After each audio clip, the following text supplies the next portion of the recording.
A Rin vai morrer, o que está acontecendo com a Toa, o que a gente pode esperar no final desse mini arco, finalmente o Guaxinim foi resolvido, esse problema todo, e o que foram aquelas instruções da Setsuna? É isso e mais um pouco que a gente vai conversar hoje.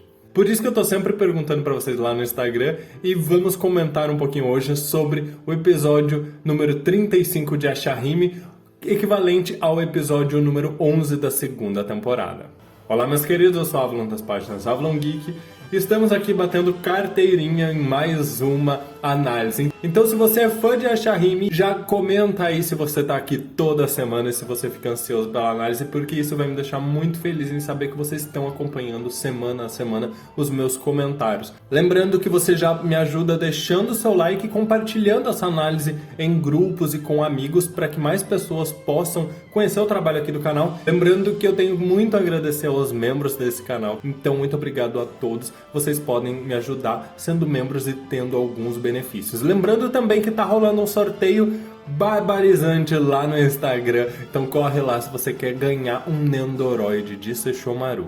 Primeiro vamos começar logo falando do que foi o maior foco desse episódio, que é Morohai, aquele plot todo do Takechi, enfim. Para depois a gente falar sobre Setsuna, Toa e também sobre a Rin e o Sesshomaru.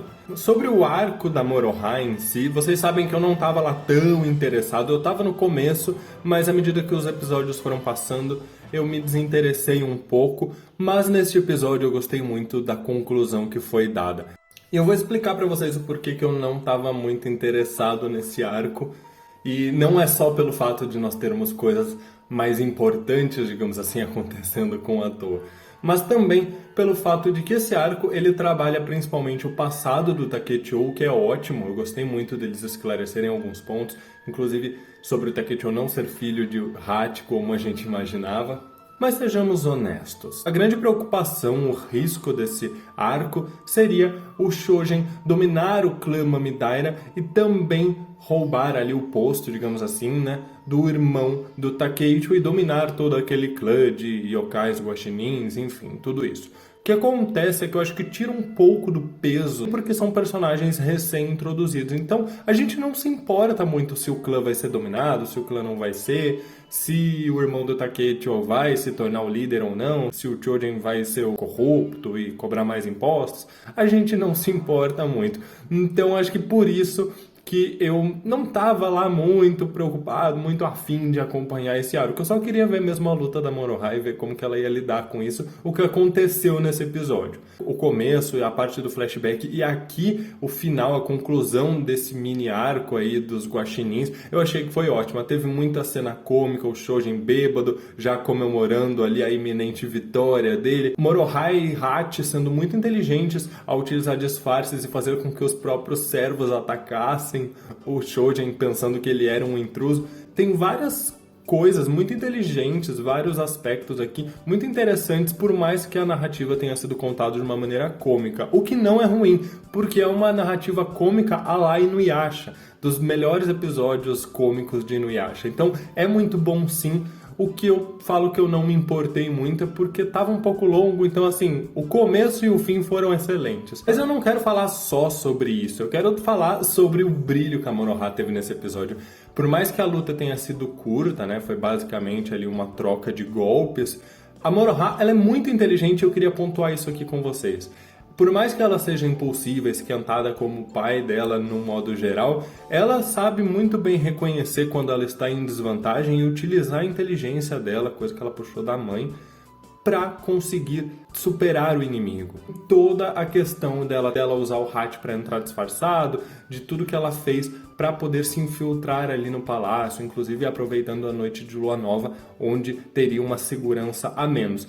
Também muito inteligente por perceber onde estava o verdadeiro corpo yokai guaxinim da lua cheia, e aqui eu não sei vocês, mas me pegou um pouco de surpresa essa informação, mas o que eu entendi é que provavelmente depois de ter sido libertado do selo, onde ele estava de fato na imagem daquela pintura, o que o Shougen fez foi mudar o hospedeiro onde aquele yokai com guaxinim ficaria preso, digamos assim, justamente para evitar ser um alvo muito fácil.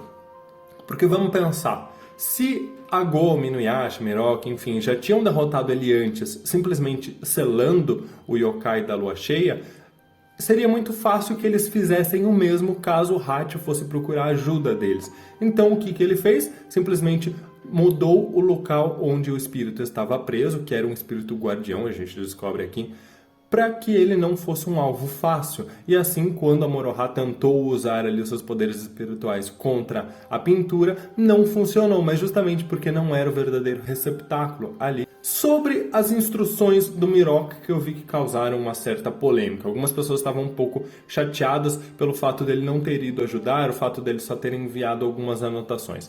Eu acho que assim, de um certo modo ele ajudou muito, afinal foi graças às anotações dele que a Moroha conseguiu utilizar a técnica. Agora, de fato, ele poderia talvez ter ajudado um pouco mais aqui. Poderia, mas quando eu falo pra gente lembrar do treinamento budista, é porque ele está nesse treinamento justamente para ficar mais forte.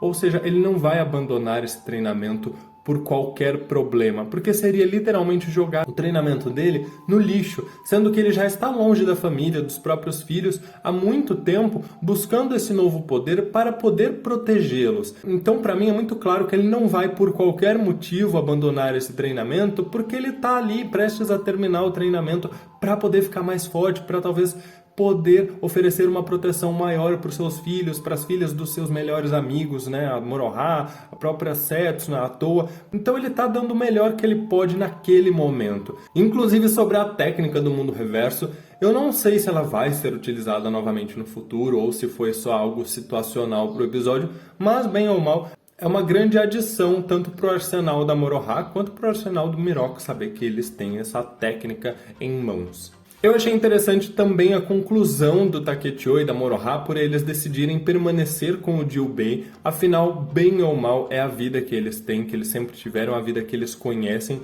Então, eles já estão acostumados. É mais ou menos aquela história de quando ela não tinha condições de pagar a dívida, ela queria porque queria pagar a dívida para poder se ver livre dali. Ela tinha esse objetivo. Mas agora que ela alcançou, né, faltava ali uma moeda para ela pagar a dívida, é como se ela perdesse o rumo, perdesse o foco, o objetivo da vida dela. Porque ela ainda está sozinha, ela não tem certeza se os pais estão vivos. Então, continuar sendo uma caçadora de recompensas é o que ela tem, é o que ela pode continuar fazendo. Vamos falar então sobre a Setsuna para depois a gente passar para Rin e também para Towa.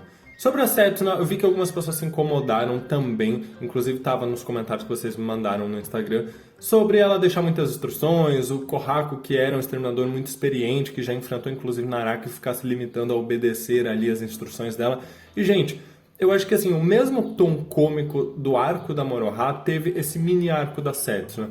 Então não dá pra gente levar tão a sério. Eu não acho até que o Kohaku tivesse ali despreparado, sem saber o que fazer. Muito pelo contrário, aquele yokai devia ser tão pouco significativo como ameaça para ele, que ele não estava se preocupando em manter a guarda alta e ficar atento, em lutar. Ele estava ali se dando ao luxo de ler as instruções da Setsuna e levar aquilo da maneira mais tranquila que ele conseguia. Então o próprio Hisui, você vê que tem um momento em que ele fica ali lendo sobre agora eu tenho que usar o osso voador. Ele fala pro Kohaku, você pode destruí-las com uma foice. E aí ele fala, nem devia ter perguntado isso. É uma coisa meio cômica e boba, mas eu não acho que era porque ele não sabia o que fazer. Eles só estavam tentando ali ouvir as instruções, né, acatar as instruções da Setsuna, já que ela teve tanto trabalho para montar aquilo. Tanto que no final ele devolve ele falando para ela, quando ela acorda, que então agora você vai proteger a gente por um tempo.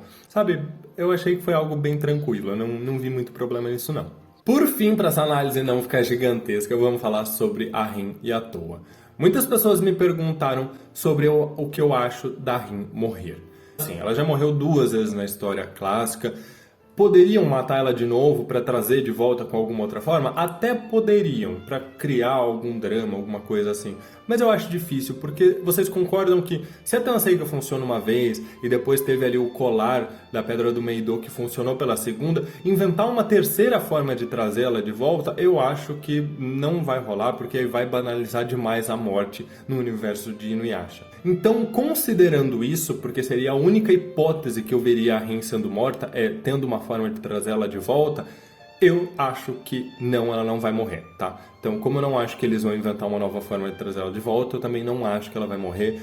Estão tentando criar ali uma carga dramática pra gente que foi muito pesada. O começo desse episódio com a Rin acordando, e provavelmente acordando agora que a borboleta foi destruída, então ela consegue acordar já que a Setsuna está dormindo. Ela acordando e falando que ela gostaria de ver as filhas uma última vez, preocupada ali, falando que a Toa está chorando. E você sentindo que por mais que ela seja uma humana, a ligação dela com as filhas é tão forte que ela sabe quando a filha dela está triste, quando a filha dela está sofrendo, sabe?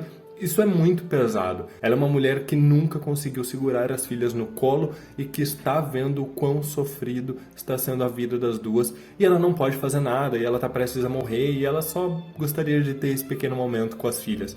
Acho que pegou muita gente ali de surpresa logo no começo do episódio, porque a gente não estava esperando. Foi muito triste mesmo. Mas eu acho que isso é bom por um lado, no sentido de que nos mostra a gravidade dessa situação toda e cria cada vez mais uma sensação de urgência, sabe? Então, assim, vocês precisam ir rápido para resolver essa questão toda. Provavelmente isso vai acontecer agora, a partir do momento em que a Rin pede para rever as filhas. Vai criar uma sensação de urgência muito maior na Setsuna em realmente conseguir romper o laço. É ver que, olha, sua mãe está morrendo, você precisa fazer alguma coisa. Mas vamos falar um pouquinho sobre a Toa antes de encerrar. Sobre a Toa, a questão é a seguinte. A gente vê, por exemplo, a Zero falando pra Toa que você pode chorar se quiser. Cara, isso é muito debochado. Principalmente vindo de uma pessoa que expurgou a tristeza do seu próprio coração e transformou as lágrimas em pérolas, sabe? Isso é muito debochado mesmo. E assim, é muito triste porque eu tinha a ideia de que pelo fato da Toa ter vivido na era moderna com uma família, necessariamente a infância dela foi muito melhor do que a das outras meninas. A Toa sempre se lembrou de que aquele não era o mundo dela, de que aquela não era a família dela originalmente, de que ela tinha uma irmã em algum lugar que ficou sozinha e ela sempre carregando essa culpa ao longo de 14 anos. Como isso deve ter influenciado a infância dela e como ela nunca se encaixou. Para quem está acompanhando o mangá, inclusive as narrativas são exclusivas para membro aqui do canal, sabe que a Toa do mangá, ela bate muito nessa tecla dela não se encaixar no mundo onde ela estava. Isso foi trazido um pouquinho lá no comecinho do anime também pra gente, e parece que vai voltar agora, talvez seja esse o motivo da tristeza da Toa. Ela nunca se encaixou, sempre sentiu falta da Setsuna, enfim, uma série de coisas que influenciaram na vida dela, mesmo estando numa era moderna e com uma família que cuidou muito bem dela. Isso significa que ela tem uma sombra no coração dela, o que foi dito pela Zero e que é o que ela está tentando buscar com essa armadilha. Ela quer colher o mais fundo da tristeza da Toa e provavelmente ela vai conseguir. Isso me lembra muito a escuridão do coração de Inuyasha, me parece muito o que a gente via quando ele se transformava naquela forma yokai, era a escuridão do fundo do coração dele, e acredito que vai ser algo semelhante aqui com a Toa. A Zero está fazendo um ótimo trabalho em relação a isso, mas eu não vou falar que esse arco dela tá perfeito. Por quê? Justamente tem uma carga emocional, um drama muito forte nisso que a Zero tá fazendo. Vocês sabem que eu venho elogiando muito ela, não porque eu gosto do que ela tá fazendo, mas porque como vilã eu acho que é isso que uma vilã tem que fazer. E ela tá indo muito bem em ser uma ótima vilã. Ela faz a gente ter ódio dela. Queira que as meninas cada vez mais derrotem ela. Então isso pra mim tá sendo muito bom na construção da personagem enquanto vilã, que até pouco tempo atrás não era nada, sabe? A Zero surgiu do nada, na primeira temporada não conseguiu fazer as pessoas se importarem muito com ela, as pessoas tinham raiva do que ela tinha feito com a Rin e só. Mas aqui ela tá finalmente criando o seu próprio espaço enquanto uma vilã. Isso eu acho que pra personagem é muito bom. Agora, o fato dessa trama toda da armadilha estar andando junto com duas situações muito cômicas, ao meu ver, atrapalhou muito. Porque quando você começa a ficar preocupado e tenso porque a Zero está sendo debochada com a Toa, enquanto ela está sofrendo, e a Rin tá lá falando que ela sente a filha dela sofrendo, desesperada enquanto ela está morrendo, de repente você muda para uma cena cômica. Então assim, quando você começa a ficar abalado com aquilo, a cena muda. E aí daqui a pouco volta um pouco, eles tentam te vender um pouco de tensão. E olha, a Toa aqui gritando, sofrendo. Mas daí passa 2 minutos, a cena muda para uma coisa cômica também. Não dá tempo da gente se importar com o que está acontecendo. Então eu não sei vocês, mas esse sofrimento todo, com o episódio acabando com a Toa ficando de cabelos brancos, já ia pensar assim, nossa gente, não deve ter durado quase nada. Não parece que foi a noite inteira e que foi um baita de um sofrimento pra Toa, porque não foi dado foco nisso e o pouco que mostrou intercalava com cenas cômicas. Então, assim, honestamente, a minha crítica a isso é que dividir esse plot com dois outros plots cômicos, tirou toda a carga emotiva e de tensão das atitudes da Zero. Eu consigo racionalmente explicar para vocês o que eu vejo que ela tá fazendo, mas eu não senti isso assistindo o episódio. Provavelmente o próximo episódio, que é o último dessa primeira parte da temporada, vai concluir isso. A gente viu a prévia de maneira muito boa, pelo visto, né? Lembrando que é o último episódio com essa abertura também. Em 2022 a gente tem abertura nova, mas emocionalmente, eu tô mais preocupado e eu fiquei mais tenso com o que a gente viu da prévia do próximo episódio do que a gente viu nesse episódio em si em relação à Toa.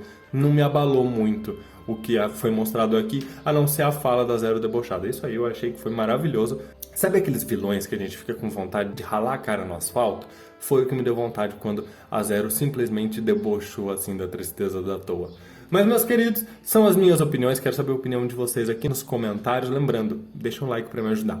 Lembrando também que quarta-feira, agora, eu vou estar no Instagram às 8 horas da noite em live com as meninas da Inuyasha Downs pra gente conversar um pouquinho mais sobre o episódio. Assistam aqui a análise, mandem as perguntas aqui nos comentários pra eu saber a opinião de vocês antes de quarta-feira pra gente poder debater um pouquinho mais com base na opinião de vocês também. Muito obrigado por tudo, um grande abraço e até mais, hein?